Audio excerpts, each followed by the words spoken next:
Coming off one of the probably the darkest days in recent Badger sports history, Saturday, really tough loss to Michigan State, but more than that, Joel Stave getting hurt on the football field, broken collarbone that's basically going to put him out for the year. Josh Gosser in basketball blowing out his ACL. I mean, this place was like a morgue on Saturday with everything that went down. And we're here today to talk with Tom Oates and Tom Mulhern about what's next for this football team, specifically at the quarterback position. Got the bye this week, going into Indiana next week. Talking today with Bret Bielema, he's basically opening it up here without saying as much to a competition between Curt Phillips and Danny O'Brien. It's not going to be an automatic O'Brien's in there just because he's come in and spelled the last few times that this situation's popped up. Yeah, Bielema acknowledged that. It is an open competition this week between O'Brien and Curt Phillips. So it's never a good thing when after 9 games you're back to having a quarterback competition. I think the bye comes at a good time, gives them a week to look at things and consider. I just haven't seen enough of Curt Phillips to know. The little bit we got to see in camp, he clearly wasn't 100% yet.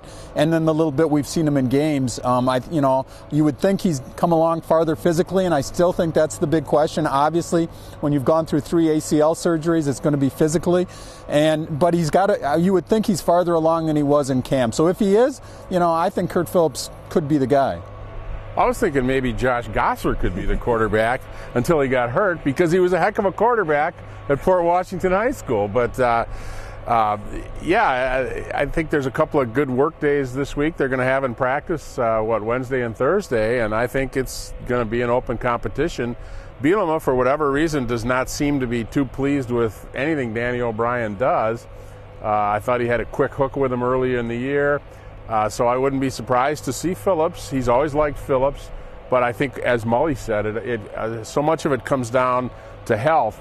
And the last time we saw him in a practice was midway through training camp, and he just did not look 100% planting that back leg and driving off of it to make a throw.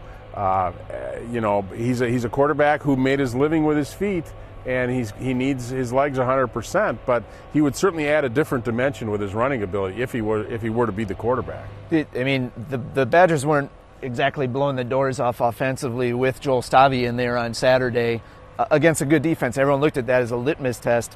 Whichever one of these guys gets in here, not Indiana, they're ranked more than 100th against the run, but those next 2 tests, Ohio State, Penn State, what's your confidence level in these guys being able to perform against a defense that's stout? Well, I still think it's going to come down to the offensive line in many ways, and they got to run the ball better than they did against Michigan State.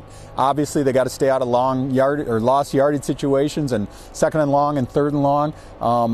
So if they can run the game and get play action off of that, that's when they've been effective this season. They got to run the ball and then play action. They got away from play action last week, and they couldn't run the ball. So if you get the offensive line, Ricky Wagner's supposed to be back. I mean, that's going to help. Mm-hmm. And if the offensive line gets back to playing like it had been the few games before then, I think it can be an effective offense, and I think they'll find a quarterback who can do enough, but I think it starts with the offensive line in the run game.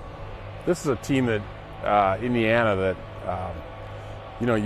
you should, theoretically, if you're Wisconsin, be able to line up and run the ball and run it effectively. No matter if you do like they did at Purdue and kind of do some deceptive things and loosen them up a little bit or whatever, you should be able to line the ball up and run the ball at Indiana. That's not the case with the Michigan State, and I think we saw that Saturday. But this is going to be a telling test, I think. If they can come out and just smash the ball, I think it comes down to tight end blocking as well. It's not just the offensive line, it's the fullback, it's the tight end, it's the wide receivers down the field. But there have been times this year when the back hasn't even been able to get a head of steam up before he's meeting someone or having to avoid someone, and that was the case again Saturday as it was early in the season. The way things shape up at this point with the Badgers so far back in the division race, I mean, it's looking like a backdoor situation of the Big Ten title game. We've been talking about this for weeks. What's the impact? Is there an asterisk on this season if they do play their way into Indianapolis. Well, it's nice to know when you can't win a division title that you can still win the Big Ten Conference title, I guess. I guess you got to give Wisconsin credit for staying eligible. I guess that starts in the Leaders Division. That gets you halfway home, and then win a couple of games along the way, and that gets you in the title game. So, I mean, this situation isn't of their making. Yes, they're benefiting from it, and, you know, it's going to help them in a down season. Still likely, if they can win at Indiana, get to the Big Ten title game, and then you can sell that in a positive way, you know, despite everything that's gone. What Brett Bielema was saying is some of the biggest obstacles he's had to overcome as a coach this year. The rallying cry, of course, would be, we're number one among teams that didn't violate NCAA rules. How's that? It's a start, I guess.